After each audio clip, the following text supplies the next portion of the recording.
Everyone, welcome to my channel study with Sujata. तो आज हम मिलेंगे उमंग से, जो मेरी बहुत अच्छी दोस्त है और हम दोनों ही बीएससी नर्सिंग थर्ड सेमेस्टर में हैं। तो आज हम जानेंगे उमंग के लाइफ स्ट्रगल के बारे में। तो उमंग, आपको बताएं अपने बारे में अपना। Hello guys, my name is Umang Anand. मैं इसकी बहुत अच्छी फ्रेंड हूँ। बीएससी नर्सिंग हम सेमेस्टर 3 में साथ में पढ़ते हैं। तो मैंने अपनी जो ग्रेजुएशन भी की है, एक्चुअली मैंने 3 साल के लिए, जब मेरा लास्ट ईयर चल रहा था ग्रेजुएशन का, तो मैं साथ में बीएससी नर्सिंग में सेलेक्ट हो गई थी, तो मैंने वो भी परस्यू किया था साथ में।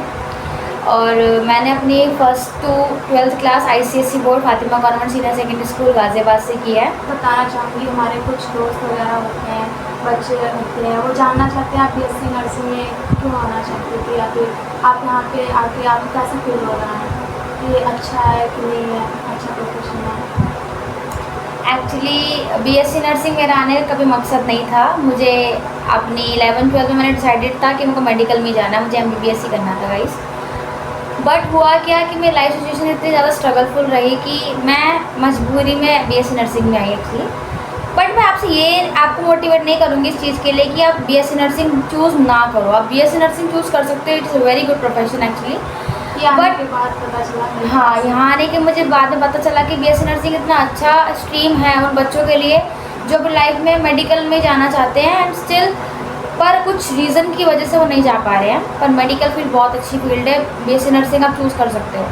मेरी लाइफ में स्ट्रगल ये था कि मेडिकल में जाना चाहते थे, तो 11th-12th पास की जब मैंने, तो मेरे घर में काफ़ी ज़्यादा फाइनेंशियल इशू चल रहा था उस टाइम पे। इस वजह से मैंने टीचिंग भी किया, 3 साल मैंने टीचिंग किया। टीचिंग करने का मेरा मकसद ये था कि शायद मैं कुछ और लर्न कर सकूँ, कुछ और स्किल अपने अंदर इनकलकेट कर सकूँ। पर मेरा सिलेक्शन नहीं हो पाया क्योंकि मैं स्ट्रगल कर रही थी उस टाइम पे। सब कोचिंग्स लगाते हैं, बड़े बड़े कोचिंग्स में जाते हैं। मैं इस चीज़ के लिए मोटिवेट भी नहीं करूँगी, कोचिंग्स ही इंपॉर्टेंट होता है, सेल्फ स्टडी इंपॉर्टेंट होती है, पर सेल्फ स्टडी में दे ही नहीं पा रही थी खुद को, क्योंकि मैं बच्चों के साथ लगी रहती थी, टीचिंग कर रही थी, कोचिंग पढ़ा रही थी, एंड कोचिंग भी उन बच्चों को पढ़ा रही, शायद वो मेरे लिए कोई बेनिफिशियल नहीं था। The class was actually it was intermediate class थी। क्लास 9-10th वाले बच्चे थे। 11th-12th में शायद 2022 में in the year of July and August मुझे मिला था शायद 11th-12th के बायो फिजिक्स केमिस्ट्री सब्जेक्ट। उससे पहले मेरे को सब जूनियर क्लास मिलती थी, क्योंकि क्लास 11th-12th का बच्चा पास आउट करके डायरेक्ट नहीं पढ़ा सकता हाई क्लासेस को, उनको एक्सपीरियंस चाहिए होता है ना। तो इस वजह से तो 2 साल मैंने ऑलरेडी इसमें करते करते अपना स्ट्रगल किया। उसके बाद मेरे को बीएससी नर्सिंग, मेरे दोस्त ने मुझे बताया कि बीएससी नर्सिंग एक स्ट्रीम है जो आप कर सकते हो, आपको मेडिकल में जाना है। मेरे घर वालों ने काफ़ी ज़्यादा मुझे एक्चुअली फोर्स भी किया, क्यों ही मेडिकल में जाना है, क्यों पर मेरे अंदर एक ज़िद थी, मुझे मेडिकल में जाना था। और कहते हैं ना, ज़िद सबसे इम्पॉर्टेंट होती है, इंसान ज़िद से आगे बढ़ता है अपनी लाइफ में। तो वो ज़िद ही मेरी को यहाँ तक लेकर आई। और बीएससी नर्सिंग लिटरली बहुत अच्छी है। मतलब स्टार्टिंग में थोड़ा लगा कि हाँ, मतलब गलत जगह आ गई हूँ, मेरा दोस्त वहाँ चला गया है, यहाँ पे चला गया है, मेरे और फ्रेंड्स चले गए हैं, कुछ लोग तो आउट ऑफ इंडिया चले गए हैं बीएससी नर्सिंग। उनको लगा क्या ही नर्सिंग करना है, क्यों किसी के अंडर में काम करना है। उन्होंने कोई प्राइवेट चला गया, कोई कजाकिस्तान चला गया। पर मुझे लगा कि अपने फैमिली के ऊपर इतना लोड नहीं देना चाहूँगी, तो मैंने गवर्नमेंट में सिलेक्शन पाया, यूपीसी नेट एग्ज़ाम दिया, उसके बाद बीएससी नर्सिंग में आई। सही बात तो ये है कि काफ़ी बच्चों को बीएससी नर्सिंग के बारे में पता नहीं है, मतलब पता भी है तो ये एग्जाम सीनेट वगैरह नहीं पता है। ये मुझे भी एक्चुअली नहीं पता था, बट बाद में भैया ने बताया मुझे, 12th के बाद ही मैं यहाँ पे आई हूँ, तो ये चीज़ें मिल गई मुझे, तो मैं यहाँ आ गई। पहले नहीं पता था, जैसे कि मैं काफ़ी लेट हो गया यहाँ आने में। और वैसे आपको यहाँ पे आगे कैसा लग रहा है, आप क्या बताना चाहेंगे? अच्छा, बीएससी नर्सिंग में आने के बाद एक्चुअली स्टार्टिंग अगर मैं इनिशियली बात करूँ तो मुझे थोड़ा सा डिमोटिवेटेड सा फील हुआ था, क्योंकि मुझे अच्छा नहीं लग रहा था, क्योंकि मेरा मेन टास्क एमबीबीएस था, क्योंकि मुझे कार्डियोलॉजिस्ट बनना था। बट कोई बात नहीं, अब भगवान सब कुछ देख रहा होता है, मैं ये मानती हूँ। I believe in God very much. अब भगवान जो सोच के बैठा है वो उसकी उससे तो लग नहीं जा सकते है ना। तो जो वो सोच के बैठे हैं कुछ ना कुछ सोच के, इसलिए वजह से, क्योंकि वो हमारे लिए शायद अच्छा साबित होता है इस वजह से। तो जो उन्होंने रास्ता दिखाया मैंने वो चूज़ किया। और बीएससी नर्सिंग मुझे काफ़ी ज़्यादा मज़ा आ रहा है इस वक्त, मुझे अच्छा लग रहा है। पेशेंट्स ऐसा लग रहा है कि लाइक मैं एक सोशल वर्क कर रही हूँ, जो कि मुझे हमेशा से करना था। मैं हेल्थ सेक्टर में अभी भी हूँ, ऐसा नहीं है कि मैंने अपनी स्ट्रीम ही छोड़ दिया है। मुझे जो चाहिए था, मेरे जो फेम थी, जहाँ मुझे रहना था, जो मेरा बिलीव था, उससे अलग नहीं हूँ मैं बहुत खुश सही हूँ। बात। और इंटरेस्ट आपका ना यहाँ पर आके अपना आप जग जाता है, क्योंकि आपको वो चीज़ फील होती है, आप एक्सपीरियंस करते हो अपने साथ वो सब चीज़ें। लोगों तो की बीएससी दुआएं वगैरह मिलती हैं, हाँ, बहुत दुआएं अच्छा मिलती है, लगता सबसे है। इम्पोर्टेंट चीज़ तो दुआएं ही होती हैं, उसके बिना तो कुछ भी नहीं है। तो आप आओगे तो आपको सच में मज़ा आएगा। सही बात तो ये है, भगवान वो नहीं देता जो हमें अच्छा लगता है, भगवान वो बिल्कुल। देता है जो हमारे लिए अच्छा होता है। हम्म। तो और कोई अच्छा मोमेंट जिससे आपकी लाइफ से सीख मिल सके तो आप बताना चाहेंगे, शेयर करना चाहेंगे? लाइफ का अच्छा मोमेंट मेरा तब था, शायद मुझे टीचिंग बहुत पसंद है। मुझे ऐसा लगता है कि शायद मुझे टीचिंग में सबसे ज़्यादा खुशी मिलती है। और मुझे कम्युनिकेशन करना बहुत ज़्यादा पसंद है, मैं बहुत ज़्यादा कम्युनिकेट करती हूँ, मुझे बोलना, हंसना, बोलना बहुत पसंद है। मीन्स कोई मेरे से मास कम्युनिकेशन में अगर मुझसे कोई बोलता जाने के लिए, शायद मैं चली जाती। बट अब क्योंकि मुझे मेडिकल फील्ड में जाना था, ऐसा नहीं है कि मेडिकल फील्ड में हेल्थ सेक्टर के मतलब हेल्थ सेक्टर में पहुंच गए हो आप टीचिंग नहीं कर सकते हो, as a professor I can go. मैं अगर मेरा मन चाहेगा तो शायद मैं नर्सिंग ट्यूटर या फिर नर्सिंग ऑफिसर बन सकती हूँ, तो वो मेरी पर डिपेंड करता है। बट मुझे टीचिंग अच्छी लगती है, तो मैं टीचिंग शायद सेलेक्ट करना चाहूँगी अपने आगे। आपको कैंपस में क्या अच्छा लगा, फैकल्टी कैसी है, कॉलेज कैसा है, कुछ बताना चाहेंगे? जब मैं बीएससी नर्सिंग की काउंसलिंग के बाद जब एडमिशन लेने आई थी, तो मुझे अपना कॉलेज का इंफ्रास्ट्रक्चर काफ़ी अच्छा लगा, काफ़ी बड़ा था और काफ़ी ग्रीनरी है प्रॉपर। यहाँ पर आप मतलब जिनको ब्रीदिंग एक्सरसाइज नेचुरली मिल रही है वो यहाँ ले सकता है, उसको कोई रेस्पिरेटरोमीटर नहीं चाहिए होता है, कोई आर्टिफिशियल इंस्ट्रूमेंट की ज़रूरत नहीं है, वो बहुत सही रह सकता है। और रही बात फैकल्टी की, फैकल्टी भी काफ़ी अच्छी है।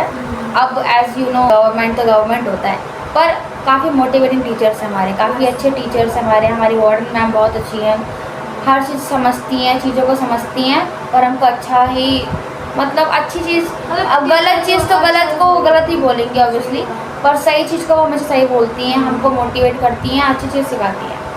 फैकल्टी अच्छी है, सब टीचर अच्छे हैं। आपके हमारे जूनियर्स भी बहुत अच्छे आए हैं, हमारे सीनियर्स हमको अच्छे मिले हैं, सब बहुत अच्छे हैं। हम भी सीनियर बन रहे हैं, ऑब्वियसली हम भी सीनियर्स बन गए हैं। कभी कभी जूनियर हुआ करते हैं। यहाँ पे आके बच्चों को बहुत कुछ सीखने को मिलेगा, उन्हें मतलब अच्छी बुरी चीज़ें भी मिलेंगी। कभी कभी ऐसा होगा कि आपके पास कोई नहीं होगा, लेकिन आपको फिर भी मतलब बहुत सारा मेंटली रूप से भी आपको स्ट्रांग होना पड़ेगा यहाँ पे। बिल्कुल, यहाँ पे मेंटली रूप से तो फिजिकली रूप से भी और काफ़ी स्ट्रांग बनना पड़ेगा, क्योंकि हर टाइम पेरेंट्स को याद करना, आई थिंक आप एक तरह से डिप्रेस हो जाते हो, वो डिप्रेशन आपको ख़त्म करना पड़ेगा यहाँ पर आना है तो। यहाँ पर आप अपने फ्रेंड्स के सर्कल में इतना बिजी हो जाओगे, हो सकता है आपको इमोशनली ऐसा भी थोड़ा हर्ट हो जाए, क्योंकि थोड़ी बहुत तो नोक-झोंक चलती रहती है। हाँ, नोक-झोंक चलती भी रहती है, ऐसा कोई फ्रेंड सर्कल नहीं जहाँ पे लड़ाई नहीं होती हो। बहुत अच्छे से रहोगे, बहुत खुश रहोगे और इसी जगह को याद भी करेंगे हम। सही बात है, फिर 4 साल रहना है। बिल्कुल। 2 साल अभी तक जो हमारा गया है, सेकेंड ईयर में आ चुके हैं, काफ़ी अच्छा रहा है, काफ़ी मतलब बेकार मेमोरीज भी हम लेके कैरी कर रहे हैं, पर वो एक तरह से हमारे लिए काफ़ी बेनिफिशियल थी, लेसन था जो हमने शायद उससे सीखा।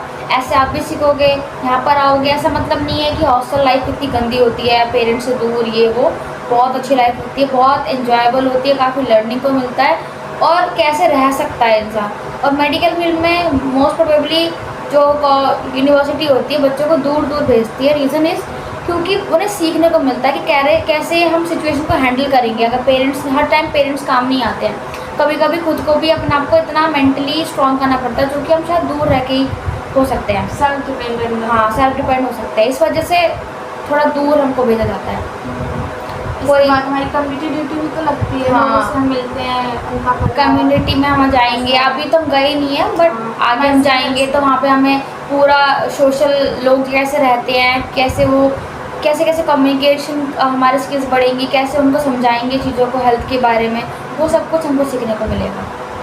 हमने तो यहाँ पे आगे बहुत कुछ सीखा है, इस मेडिकल फील्ड में ही जाके हमने ड्यूटी के टाइम में बहुत कुछ सीखा है, लोगों से कैसे हम कन्वर्सेशन करें, कैसे बात करें, और मेडिकल फील्ड में जैसे कैनुला वगैरह, ब्लड सैंपलिंग और भी चीज़ें, हाँ, सारी चीज़ें मतलब गवर्नमेंट, अगर आपको गवर्नमेंट कॉलेज मिला है, उसके अंदर आपको मेडिकल में ड्यूटी लग रही है, क्लिनिकल ड्यूटी लग रही है, आपको बहुत ज़्यादा बेनिफिट मिलेगा गाइस यहाँ पे, क्योंकि यहाँ पे एक तो पेशेंट्स की जो अमाउंट ज़्यादा होता है, पेशेंट्स काफ़ी ज़्यादा कंडीशंस में आएंगे, लाइक आपको डिफरेंट मेडिकल कंडीशंस मिलेंगी, कैसे कैसे उनके बारे में स्टडी करने को मिलेगा, जो कि हमने भी किया है। हमने काफ़ी प्रोसीजर्स भी किए हैं, हमें काफ़ी सीखने को मिला कि इनफैक्ट आपका शायद ऐसा कोई प्रोसीजर होगा जो कि आपको नेक्स्ट ईयर में सीखने को मिलेगा, पर आप उसे इनिशियली सीख लोगे, क्योंकि वहाँ पे इतनी इमरजेंसी सिचुएशन होती है तो लोगों को तुरंत इमीडिएट एक्शन करना पड़ता है, जिसमें हमें भी एक रोल निभाना पड़ता है। तो काफ़ी ज़्यादा सीखने को मिलेगा, काफ़ी अच्छी जगह है मेडिकल। और इस तरह से हम अगर एजुकेट होते हैं तो अपने घर की मतलब फैमिली को भी एजुकेट कर सकते हैं चीज़ों के बारे में। और एक नर्स अगर एक गांव में जा रहा है, अपने घर ही मान लो हम जा रहे हैं गांव वगैरह में, या फिर अपने कानपुर या जहाँ भी आते वगैरह, तो चीज़ें फैलती हैं कि हाँ पड़ोस का इंसान ऐसा है, तो हम नॉलेज एक स्प्रेड करते हैं। हाँ, तो इनफैक्ट ये भी हमारे खुद की पर्सनल फैमिली के लिए काफ़ी बेनिफिशियल हो जाएगा। घर में कोई प्रॉब्लम है, हम तुरंत उस चीज़ के लिए एक्शन कर सकते हैं, हमें तुरंत डॉक्टर के पास नहीं जाना पड़ेगा। हमको पता होगा कि नहीं इतनी क्रिटिकल सिचुएशन नहीं है कि डॉक्टर के पास जाना है, क्योंकि हर जगह क्या होता है कि कोई तो पैसे के लिए बनाने के चक्कर में एडमिट भी कर लेते हैं, पर हमको सिचुएशन पता होगी नहीं ऐसा कुछ नहीं है, हम एक्शन कर सकते हैं, थोड़ी बहुत दवाई देकर हम उस चीज़ को सिचुएशन को नॉर्मलाइज भी कर सकते हैं। तो इस वजह से ऊपर से हम अपने जो रिलेटिव्स होंगे, हमारे रिलेटिव्स और जगह पे स्प्रेड करेंगे चीज़ों को, तो ये एक तरह से काफ़ी डिवास्टेटिंग है, काफ़ी अच्छा है, स्प्रेडफुल है, जो कि शायद एक अगर आपको एक सोशल वर्क करना है, किसी को पसंद है कि हम अपने इंडिया के लिए कुछ नहीं कर पा रहे हैं, तो सबसे बेस्ट फील्ड तो मुझे यही लगती है। डॉक्टर नहीं बन पा रहे हो कोई बात नहीं, नर्सिंग में तो आ सकते हो। उसमें क्या होगा, आप अपनी फैमिली को एजुकेट करोगे, फैमिली किसी और को एजुकेट करेगी, फिर धीरे धीरे चीज़ें करके वो जगह जगह फैलती हैं, फिर वो फैलती हैं तो उस चीज़ को अवेयर होती है तो हमारी इंडिया स्प्रेड, बिल्कुल इंडिया स्ट्रॉन्ग होगी। इंडिया भी ऐसी सिचुएशन आ जाती है जिसको लोग हैंडल नहीं कर पाते, लेकिन वो चीज़ें नॉर्मल एजुकेशन से हम हैंडल कर सकते हैं। तो वो चीज़ें भी हम सीखते हैं कभी कभी, तो ऐसा भी होता है। और नर्सिंग एक रेपुटेशन वाला मैं कह सकती हूँ प्रोफेशन है, जिसमें काफ़ी रेपुटेशन होती है, काफ़ी ज़्यादा रिस्पेक्ट मिलती है। बिल्कुल, हमारे सीनियर्स, हमारे जूनियर्स सब बहुत अच्छे हैं, हमको वो काफ़ी रिस्पेक्ट मिलती है। हम जाते हैं, हम बिल्कुल हम देते भी हैं, ऑब्वियसली आप दोगे, कहते हैं ना first give and then take, हाँ ऐसे बोलते हैं, पहले देना पड़ता तभी तो आपको मिलेगा उस रिटर्न में बैक। तो ऐसे ही हम अच्छा उनको रिस्पेक्ट देंगे, हम उनकी अच्छी केयर करेंगे तो वो हमको भी अच्छे से केयर करते हैं। इन पर वो हमसे कुछ पूछते हैं, कुछ दिक्कत तो नहीं है, परेशानी तो नहीं है, तो एक अच्छा आपको एक अच्छा नेचर बनाना पड़ेगा, उनसे IPR मेंटेन करना पड़ेगा। और नर्सिंग इज़ बेस्ट। ऐसा नहीं है कि आप एक स्ट्रगल कर रहे हो, हर एक लाइफ की अलग अलग सिचुएशन होती है, हर कोई अलग तरह से स्ट्रगल कर रहा होता है। क्या पता आप भी अलग तरह से स्ट्रगल कर रहे हो, जैसे इन्होंने बताया इन्होंने कैसे स्ट्रगल की, और बहुत सारे कारण होते हैं जिसकी वजह से हम नहीं वो सिचुएशन क्रिएट कर पाते या पा सकते उस चीज़ को जो हम पाना चाहते हैं। बट ऐसा नहीं है कि वो नहीं मिला तो कुछ भी नहीं मिला। आपको आगे वीडियोस में देखने को मिलेंगी, यहाँ पे बहुत सारे लोग हैं तो सबका अलग अलग स्ट्रगल है, तो आप उनकी लाइफ से भी देखेंगे कि हाँ ऐसी चीज़ें हैं, तो आप उनसे मोटिवेशन ले सकते हैं। और हर एक लाइफ अलग होती है। एज एग्जाम्पल तो मैं ही हूँ, बाकी आपको सुजीता जी और वीडियोस भेजेंगी जिसके अंदर बताया जाएगा किस तरह से बाकी लोगों ने स्ट्रगल किया लाइफ में। सिर्फ मैं नहीं हूँ, बहुत से लोग हैं। इनफैक्ट मैं तो शायद आई थिंक 3 इयर्स के बाद आई हूँ। ऐसे हमारे एक बैच में बॉयज़ भी हैं जो शायद 4-5 साल के बाद यहाँ पर आए हैं, क्योंकि उनको ये लगा कि ये काफ़ी अच्छा, ये बेस्ट स्कोप है जहाँ वो जा सकते हैं।